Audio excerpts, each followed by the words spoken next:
This is Ruben again with Philosophy. If you liked any of my past videos, please subscribe to the channel. Please like the video and please comment on the video. It would be greatly appreciated.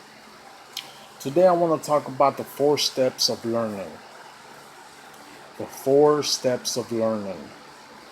There's 4 steps that you go through when learning information, any information. There's always 4 steps that you go to. Understanding these 4 steps and knowing what they are will allow you to learn the information straightforward and head on instead of learning the information in whatever in whatever way. It's better to be for you to have a structure idea on how to learn information so you could get the most of it and not waste your time. Most people don't know how to learn information. They just think that by just hearing the information or studying the information that is all that is required and that is the only way there is. But there's many more ways. And of course you cannot be perfect, but this is the way that you learn it. It's better to have a structural idea of how to learn it so you can know exactly what you're doing every single step of the way. And that's what we are here to do in Philosophy. So the 4 steps of learning are these. The first step is unconscious incompetent. Unconscious incompetent. The second step is conscience incompetence. The third step is conscience competence. And the fourth and last step is unconscious competence. Now, what do they mean? Well, here's what they mean. The first step is unconscious incompetence. And this is where you don't know what you don't know. I made a great video talking about this. You don't know what you don't know. That there's so much information out there that you don't know. So that is why being teachable is such a factor and so important. Because you'll always be in this step, whether you like it or not. You will always be in this step in some form or another, being unconscious incompetence. So that is why you always have to be teachable. If anything, this step is being teachable, because there's always something that you don't know. For example, you're learning how to golf, or you're learning tennis, or you're learning any sport, or you're learning a language. Once you make the realization that you don't know and you want to learn, then you made the realization that you want to learn. But before you made that realization, you were in unconscious incompetence, where you don't know what you don't know. You didn't know how to do it. You didn't even know it existed. So you always will be in this step, and the reason this step is it's put in here is to get you the idea of always being teachable. Because even when you do learn, you make the realization that you don't know, and you're studying that information, there's still more stuff that you don't know. So you'll always be in this state. And this step is put in here just so to make you realize through the ongoing process of learning that you always have to be teachable. The next step is conscience incompetence. This is when you make the realization. This is when you realize, oh, okay, yeah, oh, well, I didn't know you could do it like that, or I didn't know I had to learn this, or I didn't know I wanted to learn this.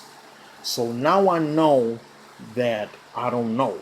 So now I know that I don't know this, so I must learn it. This is the first step of realization. This is where you first open your eyes.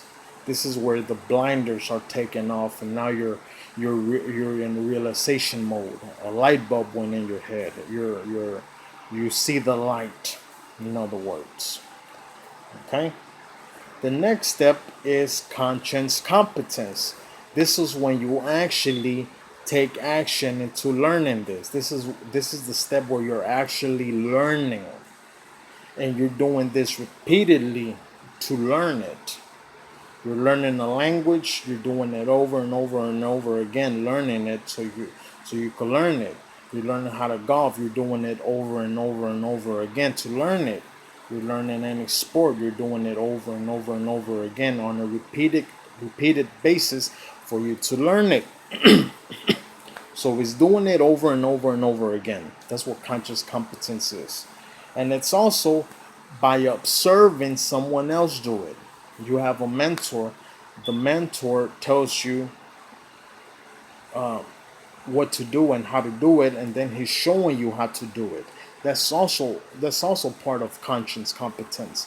By observing someone else do it. That is another way we learn. We learn everything by doing it over and over again and by observing it. We learn how to talk, we learn how to eat, we learn how to crawl, we learn how to walk. We learn the language. I'm bilingual. I've learned English and Spanish around the same time when I was very young. You're learning how to tie your shoelace. You watch somebody else do it, and now you're doing it over and over and over again. So that's conscious competence. We learn everything by repeating it over and over again and by observing someone else do it. And the last step, and this is the magical step, and this is the ultimate goal, and that is unconscious competence. This is when you do it by second nature. This is where you do it without knowing, without consciously realizing that you're doing it. Good example is tying your shoelace. Do you think about it when you're tying your shoelace? Every single time you tie your shoelace, do you say, "Oh, okay, the right loop goes over the left loop, and then I gotta do this"? No, you're not thinking about it. You're just doing it. You do it. When you eat, when you swallow, when you talk, you're not thinking how to do it. You're just doing it. When you're driving to and from work, there's times where you could get home from work and then you realize and you say to yourself, how the heck did I get here? I wasn't even thinking about it. I just got here. Well, that's because you've done it over and over and over again, that you got to unconscious competence, that your mind is on automatic mode and you just do it. That is the point that you want to get with all these concepts, where you don't think about them no more, where you don't think about having to use them. When you don't think about using them, you just use them. They're part of you. They're part of your DNA. They're second nature to you. You're being instead of doing. That's the key. That's where we want you to get with all these concepts. Get to unconscious competence, because when you get there, your life will become magical, because everything that you have to do will be effortless. You don't have to think about doing it, you're just doing it.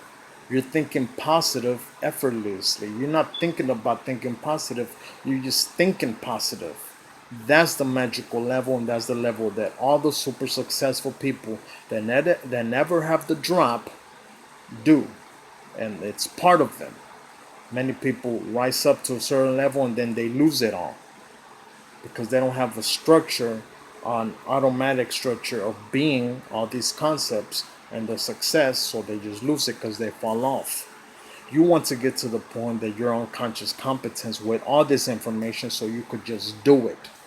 And we talked about how to know and not to do is not to know. If you're not doing it, then you don't know it. We want you to know this information, and the only way to know that you know this information is by doing it, and you must do it unconsciously. Just do it. That is the point you want to get to.